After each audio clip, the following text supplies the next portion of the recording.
Welcome to this episode of This Podcast is for Nerds, where Calvin will rap for us at one point in time. Eventually. Yes. Yeah. I'm not good off the cuff. I gotta prepare some bars. So you're gonna do like a whole little dicky thing where you need like monitors and like a whole like thing. Yeah. Professional rapper. Yeah. Well, welcome to This Podcast is for Nerds. This came late. This is 1 week late. We had some stuff come up. I had some stuff come up. Zach was prepared. He was ready. I don't know if I was actually. Oh, okay. I think like that's why I kept asking, hey man, like if we want to push this, it'll be fine. Like I was gonna make it work. Yeah. Because we are trying to be dedicated to timelines here. Yeah. And with the whole refresh thing too, we've actually had some ideas on what to do so that way we have people who are coming on. What we talked about last time. We have a video set up now because we realized that we need to do some technical upgrades on both sides of our lives. So Calvin built a tower. I'm going to be building a tower. There's going to be some aerial location footage soon. To be determined. We'll have some like we're honestly just going to use the platform as a really fun base to explore all of our wildest movie creation musical dreams. Yeah. Hence why I'm talking Calvin into dropping a cipher. So It'll come. Watch out for that. It'll be the intro to one of these episodes going forward.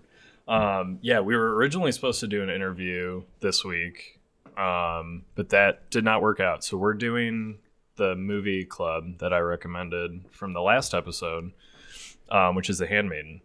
And it's kind of the fact that we're delaying it 1 week's kind of perfect because this director's next movie comes out the day this episode comes out. So I'm really excited for that. We need to get our like hashtags and stuff prepared for that ahead of time. Like, right. That whole scramble on Friday while I'm in a meeting is like not it's not working. Way to do it. We gotta schedule it the night before then. So make sure you follow us on all the socials. Read them off. You know them. Follow us on Instagram at thispodisfornerds. Follow us on Twitter at thispodis4nerds. And if you want to reach out to us and contact us to either be a guest or to come hang out with us while we grill steak, email us at thispodcastisfornerds@gmail.com.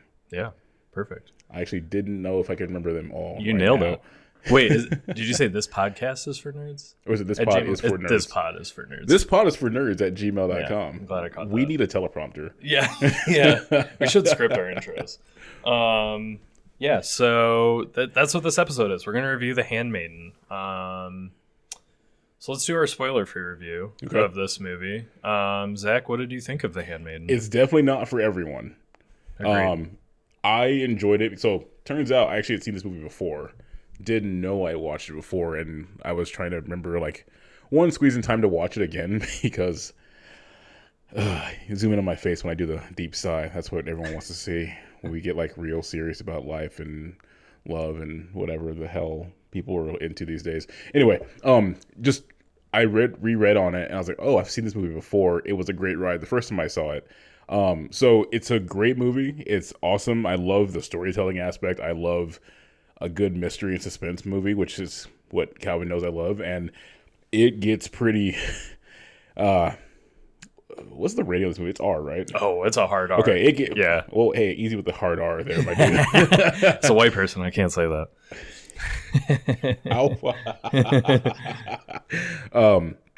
No, honestly, it's a really great movie, but it's not for everyone. There's definitely some gore in it. There's definitely some rather explicit scenes, and but I feel like it's a great way, instead of just being gore for gore's sake or like raunchy for raunch's sake, I feel like pretty realistic to like what the time period was and what could definitely happen. And it's definitely got some twists and turns that honestly kept me involved, because it makes you feel one thing and then you see a different side of it and then you see a third side of it and it's like, whoa, this has been a fun ride. So I love this movie, honestly. Yeah.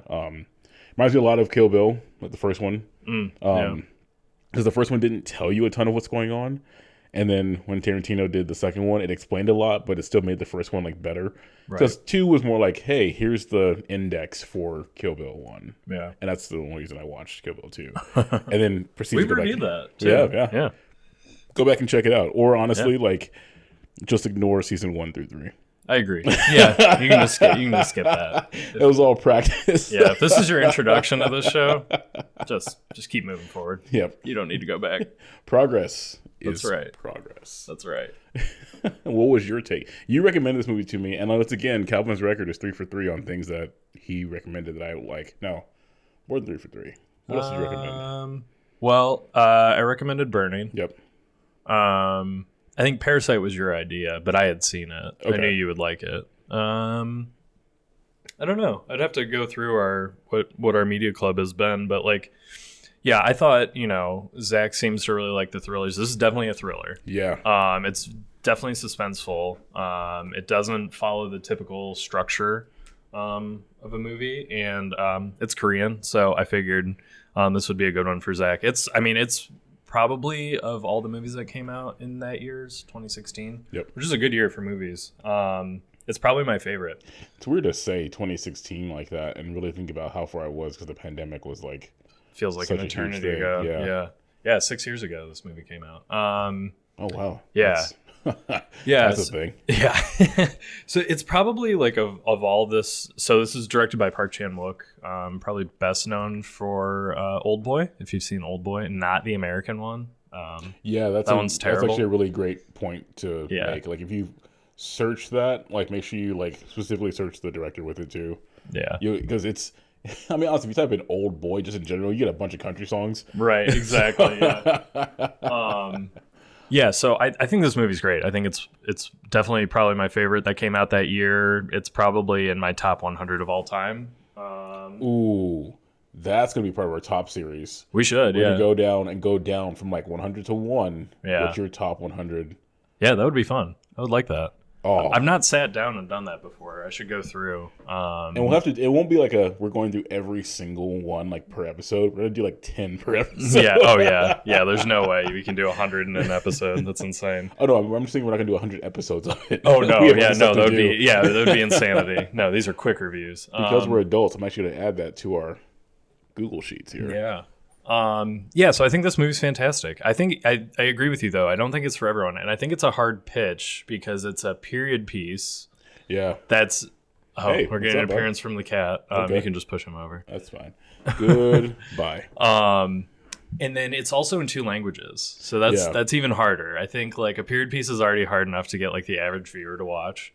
Yeah, and as a period piece too, like it's that kind of era where like I get less interested because it's like the European kind of like not invasion but like the integration. Yeah, of Japan and it's Korea. Japanese occupation of Korea. It's set in the 1930s, I think. So. Yeah, not my favorite time period for some reason. Just in general, I'm not really a fan of it. Yeah, no, that's fair. And then I think like the third strike against it for like the average audience member is super fucking long.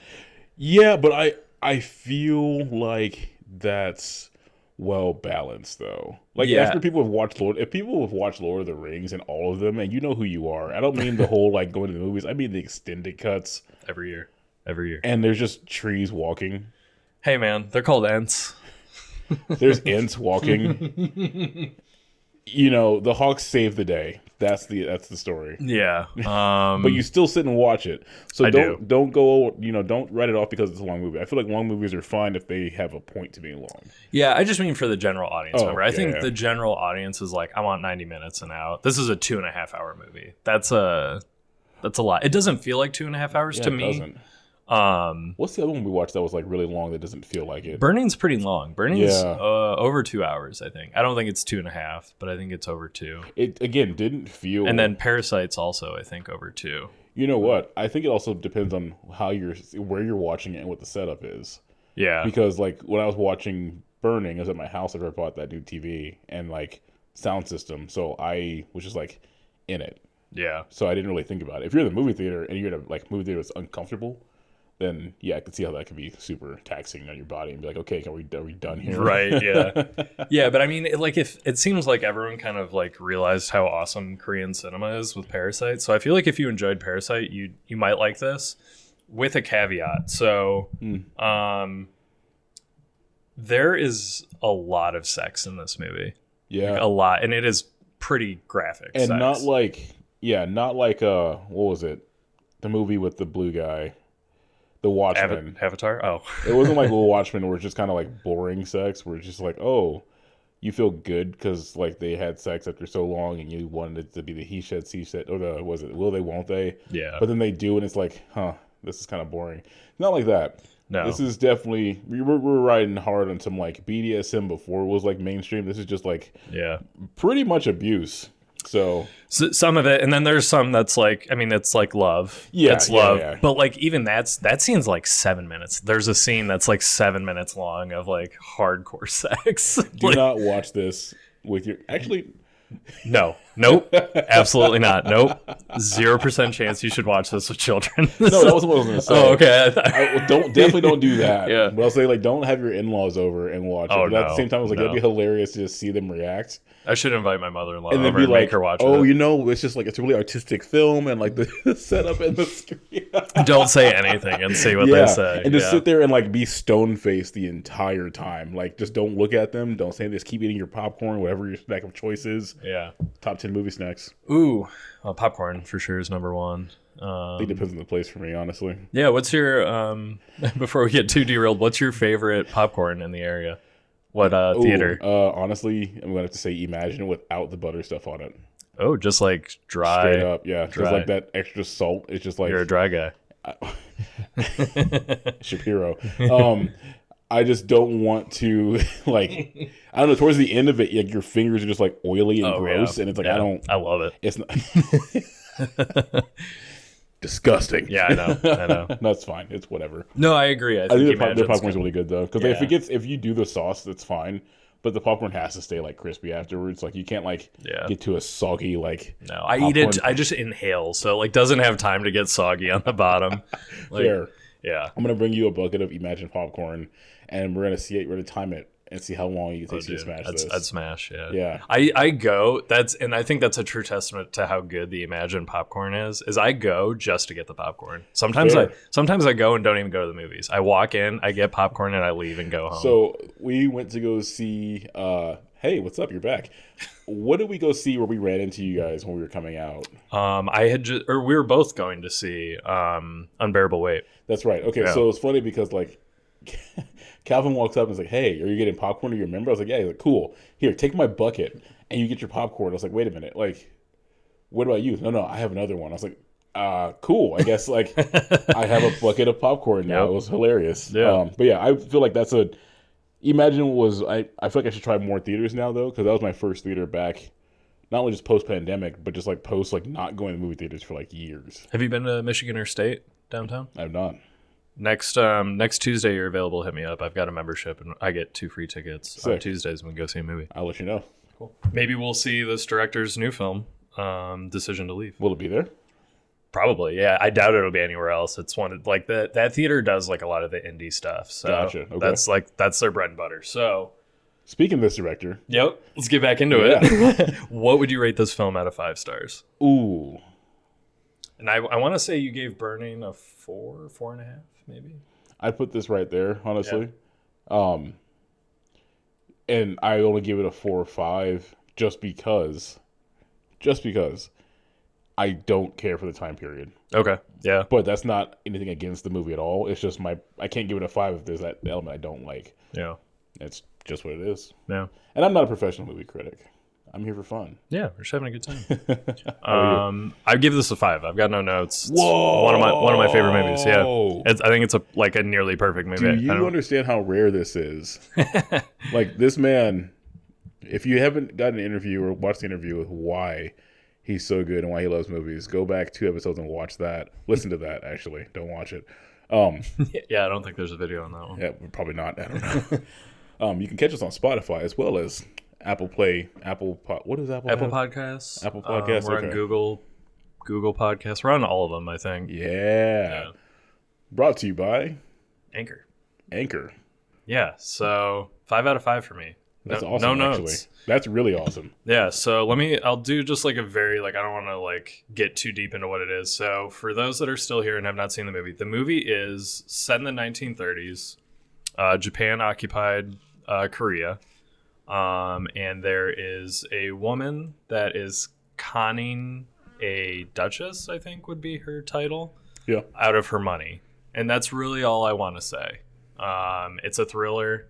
If that sounds at all appealing, just watch the movie, I think. Yeah, that's fair. Don't come here first and get what we're going to talk about, because one, we don't have the full length of time to really get into all the details, and it's definitely worth the watch. Yeah. So even if you could like get up and take a break in the middle of it, like go stretch, fine, but definitely go watch this movie. I would not recommend looking up anything about it, because I think there's so many twists and turns that happen throughout the whole movie that, like, I think if you look up anything, it can ruin the experience. So, and the way the movie like feeds information to you in the order it does it is super important. So I would say, yeah, I feel like only even if you went to go read it ahead of time to get an idea, you wouldn't really get it, because it's not like don't get me wrong, there's great people who have written about it, but I also feel like they haven't done like justice. You can't really do justice to this movie like by reading it. So yeah, go and watch it. Okay, all right, let's dive into it, Zach. Tell me a little bit more about your feelings about the movie. So, as you all know, I love a good suspense and I love a good like thriller. Yeah. This movie, I would say jumping back into it after so long, because I think it's 2016, so I probably saw it around 17, 18, and so a lot's happened with like honestly school and work since then. So I just haven't it was out of my mind entirely. Yeah. I mean, you forgot you had seen it. I forgot I saw it. Yeah, you're busy. It was also because like the Handmaiden's Tale with the show. Oh yeah, the Hulu show. And I was like, wait a minute, I don't think I've seen this movie before. And then when I looked up, I was like, oh no, I've definitely seen this bad boy. Yeah. So it does a really good job, and this is one thing I generally hate movies for doing, is trying to make me feel something. Don't con me into feeling anything. But when I saw the plot, because I didn't look at how long it was, I didn't look at like what I was getting into. I was assuming it was gonna be pretty straightforward, and you have this person who was hired to con the Duchess, and you think, okay, cool, how are they gonna pull this off? How are they gonna get away? Because again, I love a good caper suspense thriller. And then you see towards the end, like it's all split up into acts. When you get to the end of that act, where you think, cool, the plan's going off without a hitch. There's been some contention on the conner's side versus the connie's side. Yeah, the victim. Sure. Yeah. I don't know. Okay. And then the big major twist that happens that kind of makes you go, whoa, this is different than I thought. And then you see a different segment of the movie that explains the backstory you didn't see and kind of shows you a different element of it. So it's almost like, instead of having a straightforward, like, ABC, this is what we did, it's almost like how Ocean's 11 went back, and at the end of the con, they showed you the setup of everything that happened behind the scenes. And then it did a crazy thing of going even deeper behind the scenes of behind the scenes. And I was just like, it wasn't overwhelming. It was just like, damn. Yeah, that is great. Yeah, it's beautifully written, and I think the funny thing is it's based off a book that's actually set in Victorian era England. Yeah, and so he adapted it to fit into Japan occupied Korea, and I think that was like really well done. And I think that's the thing too. I think I haven't read the book, but I was familiar with the book because I was reading. I was like, this sounds really familiar, and I can't figure out where I know this from. Yeah. So yeah, I mean, it's hard to say this without giving away too many spoilers, and we're not going to do a full review on it. So I think we can. I think we can dive into it, or do you not want to? I mean, at this point, we are at 20 minutes in. This will definitely eat up the rest of the time we have. Yeah. So again, this is your last warning. If you have not seen this, peace out, kick rocks. Don't hang out here anymore. Go watch the movie. Yeah, go see it, and then let us know what you think. Yeah, if you decide that you want to watch us first and then like laugh at us for our bad interpretation of this awesome movie, then you can do that too. I think so. We find out the movie first act sets up a great like who these people are and how they're intertwined from the perspective of the handmaiden, who uses a false name to get a job with the Duchess, whose goal is to basically have the Duchess marry the handmaiden's boss. And I'm sorry, I'm not going to know their names off the top of my head. Because he's just known as the Count. Yeah. And he's not even really a count. No. He also is a con man. Yeah, exactly, yeah. So the Count hires the handmaiden to basically marry off the Duchess so that way he can inherit her money and then declare her insane. I think that's the first part that made me remind me of this is something I've heard before in a book that wasn't from Asia. And that's why I was trying to figure out what the book originally was from, because I've heard that premise before. Yeah. Well, it's hard, also not hard to not compare this to Parasite, because it's like, a Korean Yeah. film about conning like a family, and you're like, you feel like you're in on it, and you don't really feel bad for the people that are being conned, but then like you start to, and then I don't know. It's kind of It was interesting in that funny, way. actually. Parasite did a weird thing where I was feeling bad until I found out that the husband was actually an asshole. Yeah, the husband's a I monster. was like, dude, that's. I was kind of rooting for you to not get like. Yeah, no spoilers for Parasite, Yeah, but I was like, man, that surprised me. Like, I thought he Yeah. was like treating the father with respect and being cool, and then he like does the whole like, oh, you're a disgusting sewer person. I was yeah, like, whoa. it's trashy. Anyway, don't go Yeah. go. We'll have to revisit Parasite. Yeah, we should. Point is, that was like all over the place. So I think the original thing was to have the Duchess declared insane, so that way the Count would inherit her money. In the process, the Handmaiden's payment for all of this was to inherit like they would split the loot, probably 60-40, something like that. I forgot what the actual I denominations think were. the family got 10, and she got. Oh no, video stopped. Keep going. She got, oh no, the video stopped. We're gonna keep recording though. This was at 21:41, and so that was the whole point. That was the whole goal of everything for the Count. Now, what was cool or what was wild is that you go through and you get to see more about the Duchess and how she was, because it showed that she was having like terrible nightmares, and part of the reason why she was a part of, or why the handmaid was hired in the first place, was to help, the Duchess on her day-to-day stuff.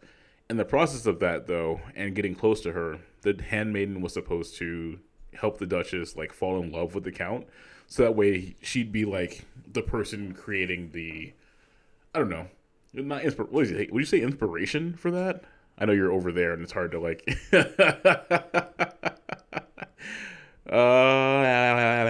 We're back. We're back.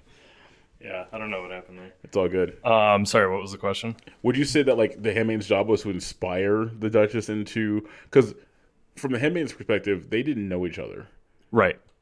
so her job was like to inspire the Duchess to like Yeah. marry or be interested in the Count to the point of marriage. Yeah, so she's originally supposed to be marrying her uncle.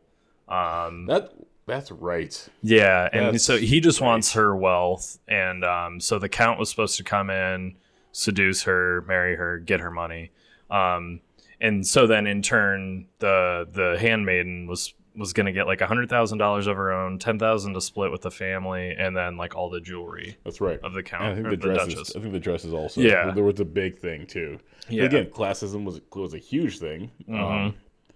You either were a farmhand or you were not. So, especially during the occupation era as well.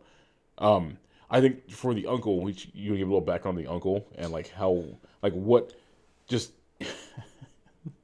man, there's just so much to unpack in this damn movie. Yeah, well, so in the first act, we don't know much about the uncle other than he married into a Japanese wife, and so the only thing we really know is that his wife hanged herself. Yep. And we learned that pretty early. That's like the first night that the handmaiden's there. The Duchess talks about how her mother or her aunt killed herself. She hung herself on the cherry blossom tree that's in the backyard or whatever. So the only thing we really know about him in the first act is that he's going to marry her. He wants her money, and then she does these like reading lessons with him, and but we don't really know what they look like. You get kind of like a hint of it in the first act when the handmaiden's going to like save her from him. He seems like very cold and rude. But it's not until like Act 2 where we really learn like how fucked up and perverted this guy is. Yep. So yeah, do we want to dive into that, or do we want to talk a little more broadly about how we feel about the movie? Before we do, one key point too is that the Duchess, everyone saw her as being like high need and traumatic based on what had happened because of her aunt. So like the whole point of having the handmaiden to help attend her it's a weird plot point, but like her aunt hanging herself in the backyard was a how do you word it? It was definitely a thing, important thing to bring up because everyone thought it was part of her actions were part of her psychosis from like experiencing and seeing that as a child. And she used that as a perfect cover to like kind of deceive everyone, which plays more into the third act than it does like anything else because none of it was really accurate. Yeah. It explains it somewhat in the second act when it kind of tears apart like the other side of the con. So for starters, there's 3 cons in it. Each act is a con. Yeah. It's con 1, counter con, and then con omega. So like what was your favorite con of the 3 cons? honestly, like the first moment of like that gasp kind of moment was like when the handmaiden gets set up at the end of the first act. It's so fucking good. And then like all of a sudden like you see like it cuts directly into like the scene of her like laughing, eating the rice ball with a cockroach in it. Yeah. And then like you're like, wait a minute, she's obviously losing her mind, right? Like it's got to be the thing. Yeah, like when they first drop her off at the we should explain. We should build up to that. That's what I'm saying. There's so much going on here. Yeah. So the plan is the count is going to marry the duchess, right? And what they're going to do is they're going to send her to the insane asylum so he gets all of her money. So at the end of the first act, he like marries her, and they're ready because she's going to get her money, he's going to get his.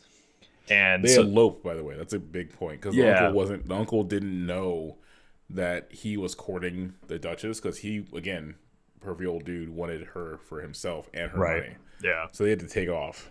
So they get married, and then they bring in, like, I assume it's like the government or like psychologists or something like that, and they interview the handmaiden. They're like, "What do you think needs to happen?" And like during this whole act, they start like having an affair, and Yes. it's very clear that the handmaiden's in love with her, despite the fact that she's conning her. It's also clear that the Duchess was asking the handmaiden, should I marry this dude even though I'm falling for someone else, Yeah. i.e. the handmaiden. And the handmaiden's like, I think you should follow, marry the... What was it? Marry the... Counts, thank you. Yeah. Spaced out for a second because there was one scene where like she goes, "Oh, I don't know how to kiss a man, and will you help me?" It's like, Yeah. cool. I don't know how to have sex. Will you help me? And it's like, okay. It's almost like if you grew up watching anime that gets a little too like pervy way too fast, like High School DxD. You're almost like, oh, ha ha ha, very funny. I don't know how to. Okay, cool, but it works. Yeah. It's just like I almost hit the back of my skull rolling my eyes so hard with that one. Well, it's funny because in the second act, they expand more on that scene, and there's a moment where the Duchess says, "You'd never betray me, right?" Yeah. And that is so fucking good. Yeah. Because so the court comes, they're like, should she be like incarcerated? Should she be sent to the insane asylum, basically? I know that's not the correct term. And she's like, yeah. And you're thinking the whole time, so like, she's not going to betray her. Like, she's going to say no. And then they go to the asylum and they take the handmaiden. Yeah. And you're like, wait, what's going on? And the whole con is that really the Count and the Duchess have been working together, and they're conning the handmaiden into pretending to be the Duchess so they can run away, and everyone assumes that she's like dead or whatever. Identity theft is a fraud that harms millions of people every Jim. year, Jim. Michael? It's such a great scene. In that moment, I remember the first time watching it, I was like, wait, so was she really like psychotic the whole time? Is she really the Duchess? And then as the second act goes on, you realize, no, that's not what's happening. Honestly, my first thought was like, oh, they did her dirty. Yeah, it's so fucked. Well, like, what is going on So here? I think at fucked. that point, I actually like hit the remote to see how much movie was left. I was like, oh, we're getting into some stuff here. Yeah, it's still early. I was like, we're gonna get into like some revenge thing, or it's gonna turn into like Crouching Tiger, Hidden Dragon. Like something's gonna pop off real quick. Revenge is kind of his bread and butter. He's really good at that. But I think he does a great job of doing it in a like this movie gets wild, but I feel like the ending is so perfect where it's not just bad things happen to you, so I'm getting revenge and everyone kind of dies thing. This feels way better than that, because I feel like a lot of movies, especially action movies, get too far into really effed up topics and justify murder for that. Yeah. Versus this is like, no, I don't think so. Maybe it's just storytelling. Maybe it's just real life. You have to watch the movie to find out. Go check out The Maiden. Yeah. I almost said tail. The hand tail. The handmaid's Oh, tail. Handmaid's Tale. Yeah.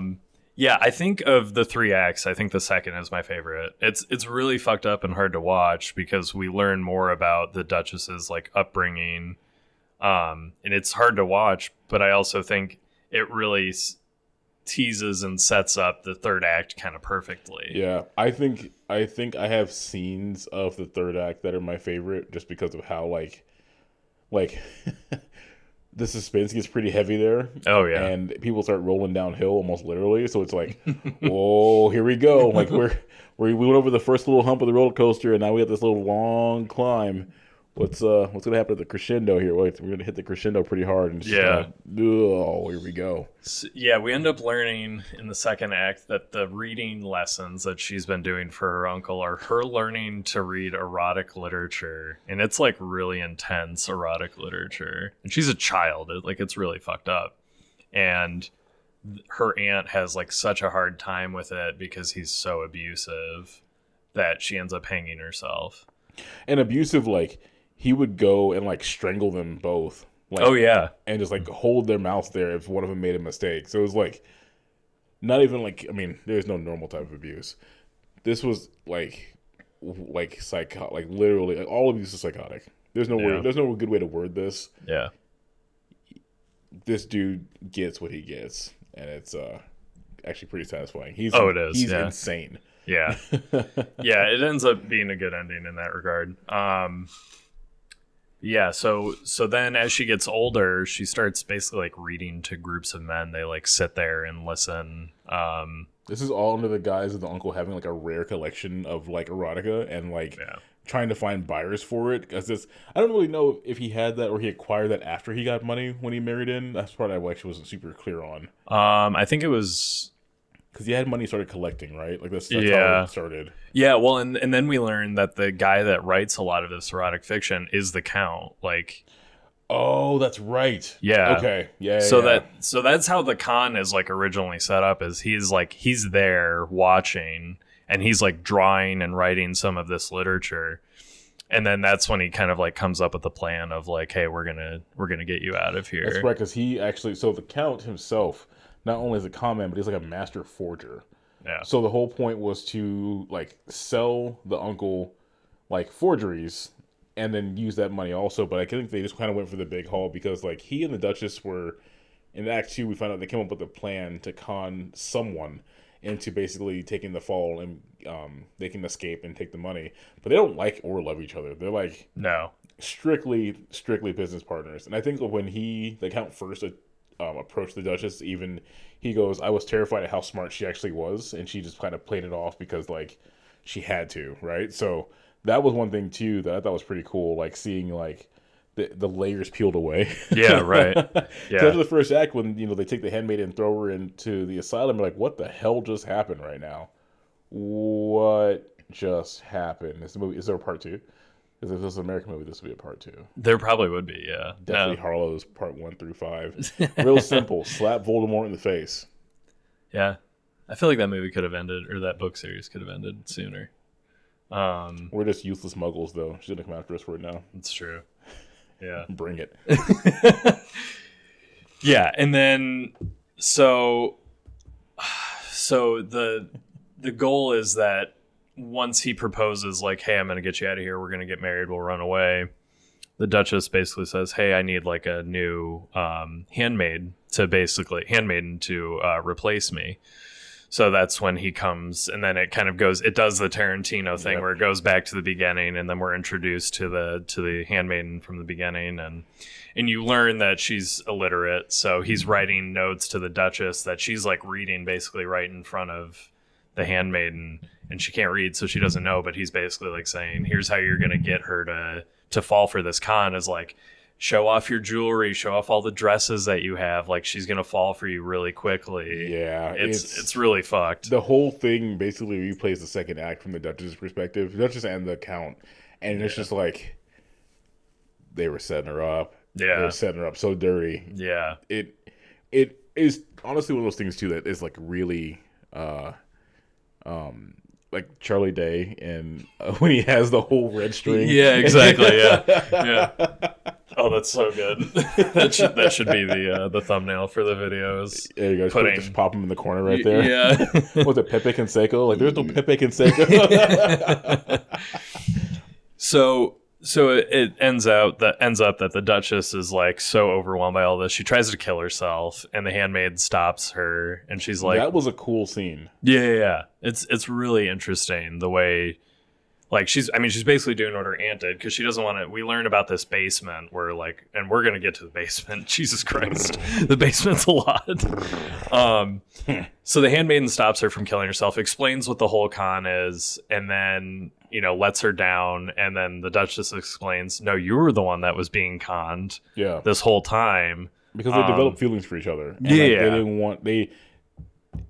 They developed feelings for each other, and then, like, the handmaiden got jealous whenever the Duchess was with the Count. Yep. The Count was like, I don't care, do your job.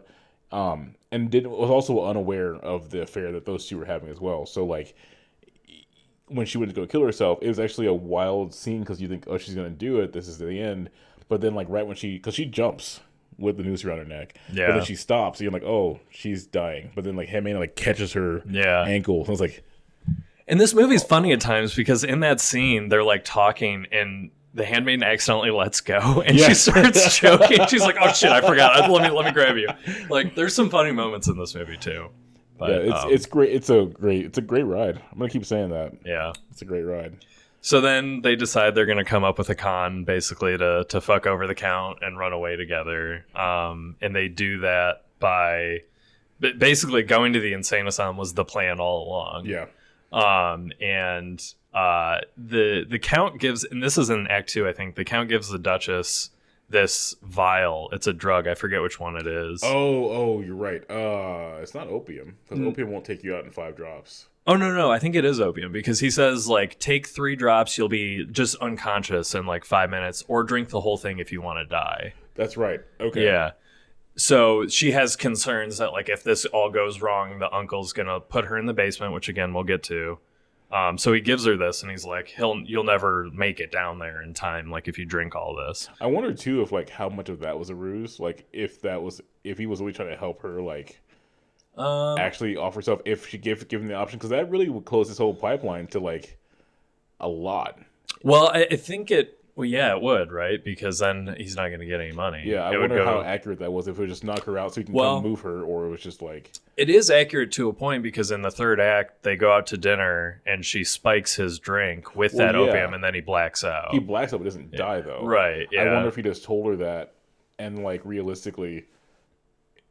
Because if his whole thing was to keep her alive, right? Yeah. Then he wouldn't give her a way to kill herself at any moment's notice. I wonder how accurate that statement was. Because if 5 drops puts her out long enough for someone to say, oh no, she's fallen into a coma, he can come back and be like, oh, I can help or whatever, and just manipulate stuff from there. Yeah, that's a good point. Still breathing. Because if she dies, who's going to marry the uncle? Yeah, right. Yeah, that will not work out. That's a good point. Yeah, so I do love that scene where she's, like, hooking up with him, and he's, like, not drinking his drink, and I'm like, does he know? And then she starts drinking it. I'm like, what is she doing? And then she starts making out with him and putting the drink in his mouth, and I'm like, oh, that's fucking genius. Yeah. That's super smart. He ends up blacking out. And I will say, I forgot to mention, the camera work in this movie is fucking awesome. Yeah. It does not feel the need to follow the action at all times. There's a scene... This scene that we're talking about in particular, there's my cat just getting fed, so sorry about that.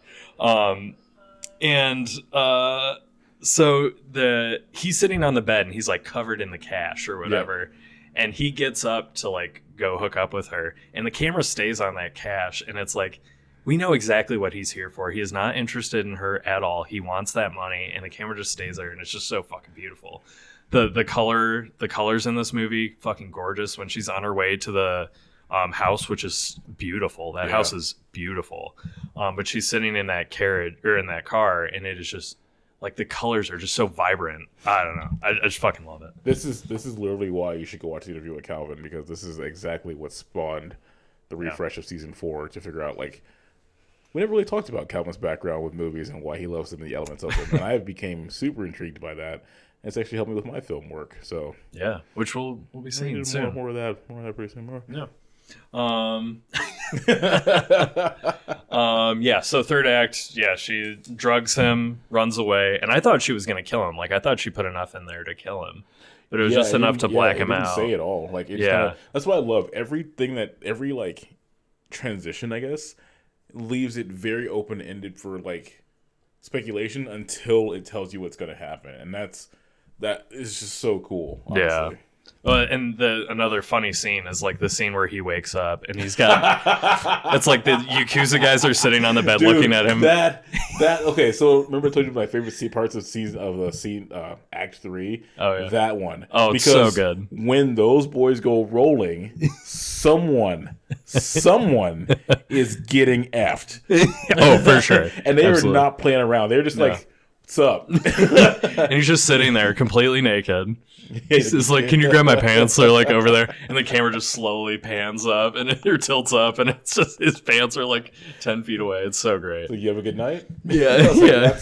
The car ride too. Oh, it's so awkward. It's like a really cramped. He's like squeezed in between the two of them. It's like what? This is 1930, so it's like a Model A, yeah, or something like that. Or no, for that time period in Korea, Japanese occupation. I don't know. What were they driving in the 30s? Well, around the 30s, they still had. Like Toyota was becoming a thing. So okay. I don't know. I have to look into that what car that was. Sorry, automotive nerd here. So I'm gonna figure that out. No, that's cool. I'm gonna have a top 10 list of my favorite cars in different movies. Oh, I like that. Oh, that would be. It's all Fast and the Furious. No, hell no, no, absolutely not. No, we're done. We're done with that. You don't need to have 20 scenes of shifting to go faster. That's not how driving works. That's true. That said, they're great movies. The last one was fucking awesome. They went to space, so great. Didn't watch. I stopped after. I honestly stopped after 5. Oh, dude, you're missing out. In the eighth one, The Rock grabs a torpedo and redirects it. Oh, cool. So it's a preview for Black Adam. Basically, yeah. I'm not doing it. Yeah. So we got to talk about the basement. Why did The Rock do? Okay, sorry. Yeah, we got 15 minutes. Go ahead and talk about the basement before I get lost in that concept. So the Count gets brought back to the uncle's house, and he's got this basement that we've been hearing about the whole movie, and it's a torture chamber. Yeah, and this is he just wanted to join the podcast. Okay, we're good. Out of here. So we find out it's basically a torture chamber down there, and this is my one issue with the movie is so he's trying to get information out of the Count to find out where his niece is. And so he puts his hands and he cuts his fingers off, and the guy has like zero reaction to getting his fingers cut off. He like coughs when he gets his pinky cut off. I'm like, come the fuck out. I would be screaming my head off if my finger got cut off. Yeah. I don't buy it. That said, there's a giant octopus that's in the background the whole time. I'm like, what's he doing with that octopus? What's going on with that octopus?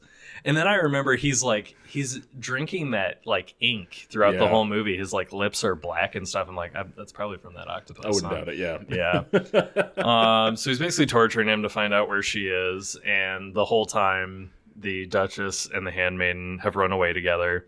She's disguised herself as the Count or as the uncle. The Handmaiden has disguised herself as the Count. I thought it was the Duchess that was disguised. Because he says, I've alerted basically all the ports that no two women should leave together. And I thought it was the Duchess that had the like mustache. Maybe I could be wrong. Honestly, I could be wrong too. Either way, they're disguised as a couple. Yeah. Or is it a disguise or how they are all along? Yeah. Yeah. And they get away. Yeah. It's a couple different elements too to bring up about the torture chamber. So when she was taught to read the graphic books to like the buyers of the collectors, the uncle had her act some of the scenes out too. Oh yeah. Just to like show it how like it was. So it's basically like it was like to sell the books, right? Yeah, well, to sell the books, really, because so from that perspective, he said, "Oh, it's to sell the books." And mind you, the whole time the uncle, even though you see him being wild, he's always seems like this refined, upscale gentleman, right? So he's like always this guy who's like very prim and proper, but just ruthless.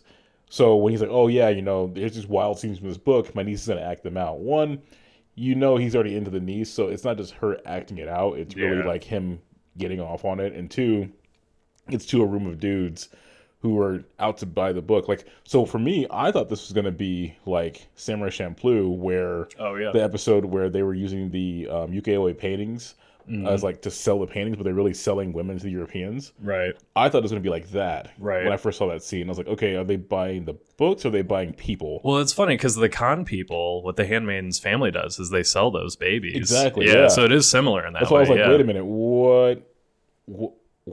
what? And it's very offhand. They're just like, yeah, we just like sell these babies to the. Yeah. I'm like, okay, all right. This Jesus. is a thing that's happening right now. Yeah. So that was one thing that threw me is like, I wasn't sure what the exchange was because it wasn't just haha we get to like sit and like, and that made me a little unnerved. So I was like, okay, we're gonna have to see like some essay happening in this because I'm not really down for that. Yeah. And we didn't. Yeah. Because Thank God. that's not what it was about. It was just like a wild turn. So like in the torture chamber, the uncle kind of held everyone at the estate kind of hostage because like if you didn't go along with it, you're going to that torture chamber where like whatever happened to her would happen like worse because like it would be behind closed doors, no one's allowed to go in there. Yeah. And death wouldn't. It's one of those things where like death wouldn't be the worst thing that would happen to you, kind of thing. So when the count had to go down there, the uncle basically like you see him like in his most unhinged state. Yeah. Because he's not prim and proper anymore. He's got like a long beard. His hair's all messed up. His like kimono's half off. Yeah. And he's just like, I'm here to like torture. And it was weird to see that dichotomy from like the first scene you see him where he's like very staunch and like I run this to like he goes, yeah, I'm just a dirty old man who likes like dirty stories. Oh, when he's like asking the guy to like describe his niece, it was so disturbing. That's the thing too. Wedding night, we think that that they consummated the marriage between the Count and the Duchess, and the Handmaiden gets wildly jealous about that. Because at this point, the Handmaiden yells at the Count for like abandoning her after the wedding night after he took her virginity. That never happened. Yeah, actually. So when you get to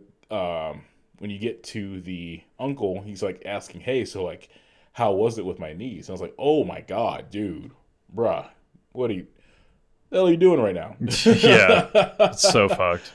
And he keeps offering him a cigarette, which was funny because it didn't seem like that was really important. But it was, because the uncle knew that his fortune was kind of gone. His niece was gone. Yeah. And he also knew that, like, this guy probably wasn't going to give up any of the information. And it was weird because you didn't really understand the whole point of the cigarette, but he kept pushing the cigarette until the end. Yeah. And, like, even in the car, you see them offer him cigarettes, but, like, there's one that's got a different color. Right. He's like, oh, you can only have, like, this white one or whatever. And, like... You want to explain the cigarette? Because that one made me like go like, what? That was another damn twist I did not see coming. It was so great. Yeah. So he hands him a cigarette. He's like, you and your cigarettes. He always likes smoking cigarettes. He starts smoking, and then the uncle starts like coughing really hard, and we find out that the cigarette has mercury in it, and it's basically enough to kill both of them. And he's like, I'm probably gonna die anyway, so I don't really care. But as long as you're dead too, like that's all that really matters. It's such an awesome fucking scene. And it's one of those things too where you don't think about it because of everything else that's happening. But the smoke, you think, okay, it's just a cinematic effect because it's cigarette smoke, and this is a very like this movie takes a lot of elements. Honestly, from what you've shown me too, like Korean movies do a lot to really tie in elements and make the whole scene tell a story as opposed to just like what's happening. Yeah. So when I first saw the smoke, I didn't think anything of it. I was like, oh, it's just being more like, adding more to the element of it versus like, haha, it's filling a chamber full of poison. Yeah. So the octopus just sitting in the back laughing too. Oh yeah, octopus is fun. Can mercury's not water soluble, is it? I don't think. Well, maybe. And it wasn't. He said there wasn't like a ton of it, so I don't know that it was. It was. It doesn't take a ton of mercury if you inhale it. That's a good point. Yeah. I mean, if any of you were old enough to go to school and have those mercury thermometers, if that thing broke on the ground, everyone got out of the building immediately. There was no like, oh, we'll just hang out and they'll sweep it up. Yeah. Time to go. No. Yeah. So the Handmaiden and the Duchess get away, and then they have a scene with some Benoit balls that are like, that are bells. Actually like. Okay, so that's an element we didn't get too far into. There's a lot of sex in this movie that we talked about, but there's a lot of like, it's a weird like showing the horror of manipulation of sex and the beauty of actual like physical connection and exchange. I think. Yeah. It shows that dichotomy, and it shows because I think one of the big overtones too about these books was that it was like reading erotica, but saying that women like to be taken by force. Yeah. And like the note at the end where they get away and they send a note to say, "Oh yeah, by the way, basically F you, women don't like that. Yeah. Have fun. You're dead." Yeah, go like, fuck yourself. So I think in a lot of ways the overarching tones and elements of this movie were awesome in how it executed, and then also in the whole like, this is not okay and this is not right. But I feel like there's a lot of that. There's a lot of generations who just like felt like that was just the standard, and it's not okay and it's not cool. Yeah, it's not okay and it's not cool. Agreed. Yeah, it feels like a female empowerment film in that way. Honestly, only in that way, though. Like, yeah. Until you get to that point, you wouldn't be thinking that. Like, you'd be like, "What the hell?" It's at the end you realize. Like, once you realize the con the whole time is like these two lovers like getting away from these fucked up men. Yeah, it feels like that. So yeah, there's a lot of stories like that throughout history where that just kind of happened. Like, I actually was reading more about old war stories and just like people who like, honestly transitioned and just kind of lived in the ways that they were happiest, and it's just cool to see that. It's not like embracing it now, yes, but also cool to see that it was one of the things that like people fought for. Like, it's not like people fought for this never-ending battle that has no like headway. It's like this is something that shows progression and like letting people be happy and do what they want. Yeah. This is not the turn that we plan to take for this, but guess what? It's here and it's happening. Deal with it. Yeah. So that was The Handmaiden. Yeah, we have. Yeah, I have 9 minutes. So. I want to dive into something else, but before we do that, I want to get your recommendation. What are we going to watch for our December episode? What are we watching? Or reading or playing? Ooh. Whatever you want. So, how do you feel about finishing Link Click? Oh, I would love that. Yeah, so if you don't know, Zach came up with the idea. We've started a new series. It's just a little mini episodes. Yep. We just give our hot take. Call it Media Club First Takes. Yep. We're basically watching like the first episode of something, and then if we end up liking it, we can turn it into a whole episode. So we watched a Chinese anime called Link Click, and if you haven't seen that, it's the episode before this one. It's up on podcasts, and I think some of it's up on Instagram, so make sure you follow us there. Absolutely. Yes, I love that idea. So for December, watch the anime Link Click. It's what's it on? It's on Crunchyroll. And Crunchyroll's been doing a thing too where they kind of Crunchyroll gets things first for the most part. It should hit Hulu in about a month if it's not there already. Just because I feel like Crunchyroll is weird. I don't really know what streaming services they're doing right now because there's a port on Hulu that connects Funimation, Crunchyroll, and another like anime service. So you'll get weird selective animes on Hulu and on Netflix. Netflix is doing a lot of originals too, and a lot of like we are Netflix, so these are our animes type of thing. So right now, the most reliable place is Crunchyroll. You can watch Crunchyroll for free. You can get a free account. Yeah, it's just ad supported, right? Yeah, it's ad supported, and if you want to pay extra to not have it, the difference in getting the free version versus not is one, you get rid of ads, but two, you get to have episodes the minute they launch in Japan. So if you are like that and want to kind of just go through a whole season and not have to worry about it, you can pay for Crunchyroll that way, or you can just go ad free. But either way, Crunchyroll is probably one of my favorite services. This is not sponsored by Crunchyroll, but Crunchyroll, if you do hear my voice and you like the way it sounds, I'd be more than happy to throw more information about your service. Your way, because it's honestly, everybody exploded from cable and went to streaming services, and then everyone was like, oh my god, this is so expensive, I wish cable existed, and was like, hey, by the way, cable does exist. But Crunchyroll is one of those things I still will like spring for because I thoroughly enjoy it. So check out Link Click on Crunchyroll. Yeah. I think all of the first season is up now. There's a second season, I think. I've been seeing like ads for it. Really? Yeah. Maybe the algorithm knows I was watching it. We need to finish the first season. Yeah. So join us in December. As always, it's the first week of Friday, except for the last 2 episodes. Listen, we're busy boys, working professionals, as you all are as well. Yeah. We're going to do our very best to help create more consistent content. Get back on track. As we have more of a, honestly, a standard operating procedure. Wow. I used SOP. SOP, wow, man. We have nerd. We have a spreadsheet now, so the more we have our SOP set up, the more you'll see more consistent content from us. But for those of you who have been with us since the very beginning, thank you very much. Thank you for helping. Thank you for laughing with us as we transition between all of the different iterations of what we're trying to figure out what we're doing here. So Like I said, thoroughly appreciate it. We're here for fun. We're here for you. We're here for nerds. Never-ending, reliable discussion.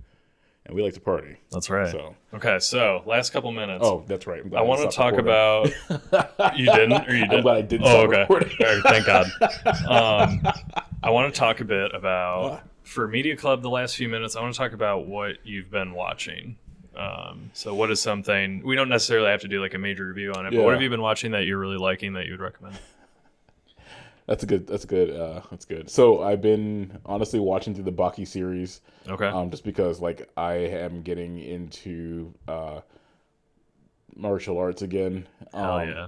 And I also have been watching a weird series on Netflix called Bee and Puppycat. I ignored it for a while, but the voice acting of the main character in English made me laugh. So I was like, let me just check it out. And it's just this really offbeat, weird animation that came. I think it started off as a YouTube short, and one of the characters is actually voiced by it's a vocalization tool, so it's not actually it's a Vocaloid. Yeah, it's a Vocaloid. Yeah, and it's absolutely hilarious because like it's great. Reading the subtitles versus what's coming out and the sound is just absolutely ridiculous. I never heard of Vocaloids before, so it's just this really like if you need it's almost like lo-fi as a TV show. If you need something to kind of like let your mind transition between like your life, really. That's awesome. I'll have to watch that. You said that one's on Netflix? That one's on Netflix, yeah. Okay. Baki and B are both on Netflix. Okay. What have I been watching? I just saw this movie. It's a horror movie. Since we're in October, I'm like been watching a lot of horror. Saw the new Hocus Pocus movie. Not my jam. Okay, so I didn't know that there was a new one. It's on Disney Plus. Oh, well, yeah. I mean... Yeah. Okay. It takes place like in the future, so that's kind of how they explain the witches aging. It wasn't great. I mean, I like the first Hocus Pocus a lot. I think that's a fun movie. I just didn't really enjoy this one. I don't have much to say about that, but I did watch this movie called Barbarian. And it came from... Have you ever watched Whitest Kids You Know? Yeah. So that was like my favorite stand-up. They're not like a sketch comedy group, I guess. That was like my favorite for the longest time. Rest in peace, Trevor Moore. But one of the members, Zach Kreger, wrote this movie called Barbarian. And he based it off this book called The Gift of Fear, which is about all the red flags that women are ignoring in men that they should be paying attention to, like excessive compliments, like offering to do things for women when they don't really need to, and the gift that like those red flags can bring to like protect women. So he took that book and he tried to make a scene that is like filled with as many of those red flags as humanly possible. Okay. And turned it into a whole movie. So it's the basic plot. I don't want to give away too much. It's similar to Handmaiden, where I think like the less you know, the better. But it's basically this woman books an Airbnb. And she gets there and she realizes it's double booked with a guy that's by himself. And so it's like that weird, like, well, what do we do here? Like, we both have this Airbnb booked, and like, it's got some great actors. I don't want to give away too much. Bill Skarsgård's in it. He's fantastic. I forget the main female character's name, but she was in Black Mirror, if you've seen that. She was in one of those episodes. Oh, okay. It's the one where the relationship has like an end date and everyone knows it. She's really good, but the movie is fucking awesome. It like breaks the typical narrative structure. Super scary, really fun. Reminds me of like Sam Raimi, if you've seen anything with Sam Raimi. So I would say check out Barbarian if you're looking for a horror movie. It's being released by Disney, which is insane, and it's like made a ton of money. So I have a whole commentary. We should have a whole episode on companies who have broken away from what their general I don't really know how to say this, but this is the same, reminds me of the fact that you can play Dark Souls on the Switch now. You can play Dark Souls on the Switch? Yes, you can. Really? So this is the same thing, like breaking that image and be like, hey, we can be cool and sexy and scary too. And it's like, can you though? Can you? Yeah. Should you? Should you? Exactly. You can, but should you? Yeah.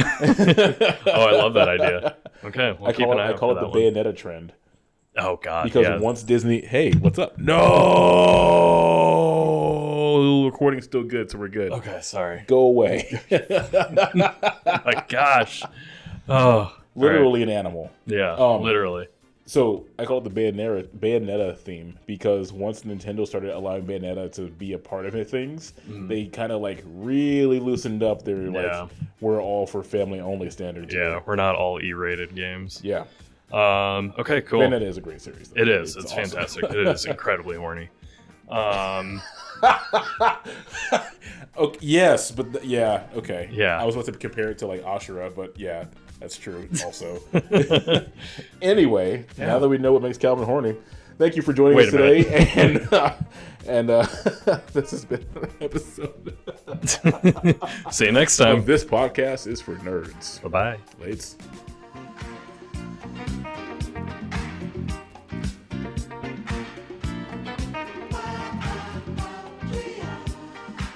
And now for my next number, I'd like to return to the classics.